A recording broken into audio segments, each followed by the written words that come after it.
بھارت نے Indus water treaty معطل کیا تو اس کے ساتھ ہی دریائے چناب اور دریائے جہلم کا پانی بھی روکنا شروع کر دیا، اور ہم نے نوٹ کیا جو اعداد و شمار ڈیلی بیسس پر جاری ہو رہے تھے ہیڈ مرالہ کے مقام پر، اور اس کے ساتھ ساتھ منگلہ کے مقام پر جو دریائے جہلم کے پانی کا بہاؤ ہے وہ کم ہو رہا تھا۔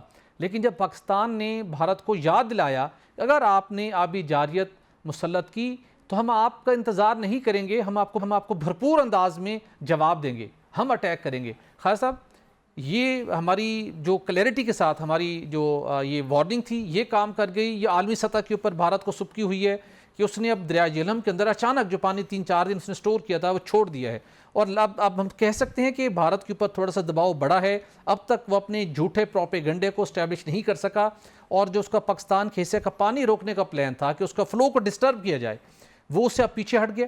اچھا، میں بٹی صاحب تھوڑا سا اس کو روشنی ڈالنا چاہتا ہوں کہ یہ واقعہ ہوا کیسے، جی، اس میں کہ کہاں کہاں فیلئر ہوئے اور کہاں کہاں انڈیا کو سپری کا سامنا کرنا بالکل پڑا۔ ٹھیک۔ مثلا دیکھیں، ایک واقعہ ہو گیا، دہشت گردی کا واقعہ ہو گیا جی، یہ مان لیا ہم نے۔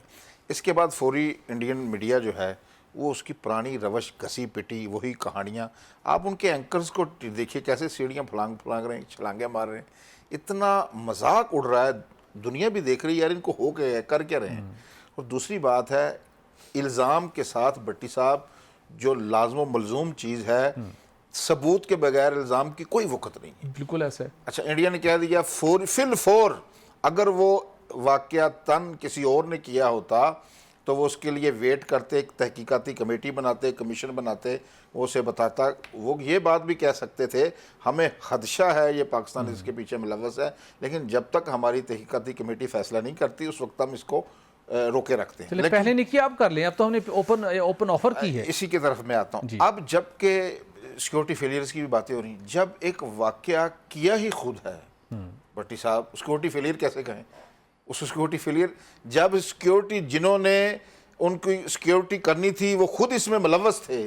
ابھی دیکھیں بلوم برگ کہہ رہا ہے، روزنامہ جنگ تو نہیں کہہ رہا نا، یا اور کوئی اخبار تو نہیں کہہ رہا نا، یہ بلوم برگ کہہ رہا ہے ایک لمبی تاریخ ہے، سمجھوتا ایکسپریس سے لے کر یہ سارے واقعات، پلوامہ، پھر یہ پہلگام، یہ پوری ایک ہسٹری ہے کہ یہ تو آپ نے بھی دیکھا ہے، پنجاب میں بھی دیکھیے، اپنا بندہ مار کے تجھے تو پرچہ کرا دیو۔ یہ وہ حرکت کی ہے کہ بیسیکلی یہ جو 20 لوگ مارے گئے ہیں بے گناہ معصوم، ان کا قاتل بھارت ہے، مودی سرکار ہے اور راہ ہے، یہ واضح اور دو ٹوک ہونا چاہیے۔ اب آ جاتی ہے بات جو انہوں نے فی الفور اقدامات، سفارتی تعلقات منقطع کرنے کا اعلان کر دیا، انڈس واٹر ٹریٹی کو سسپینڈ کرنے کا اعلان کر دیا، یہ سارے اعلانات تو کر لیے، لیکن جو ریاست پاکستان نے رسپونڈ کیا بٹی صاحب وہ سنجیدہ، مدبرانہ اور تحمل امیز رد عمل دیا ہے۔ انہوں نے کہا ہے، دیکھیں غصے میں یہ نہیں بولا کہ اقلیتوں کے بھی کچھ حقوق ہیں، کہ سکھ جو یاتری ہیں وہ بھی بھارتی پاسپورٹ پر آتے ہیں نا، ان کے پاس بھی ان کے سارے ڈاکومنٹس بھارتی، وہ آئیں گے نہیں کیے گئے۔ بالکل جی، مثلا اس میں بھی پاکستان نہ اس میں بکھلاہٹ نظر آئی ہے، جبکہ دوسری جانب ہم دیکھ رہے ہیں ویل کیلکولیٹڈ رسپانس تھا ہمارا، بالکل کیلکولیٹڈ، اور اس میں دو ٹوک اور واضح طور پر، جس میں پولیٹیکل قیادت بھی بیٹھی ہے اور فوجی قیادت بھی بیٹھی ہے۔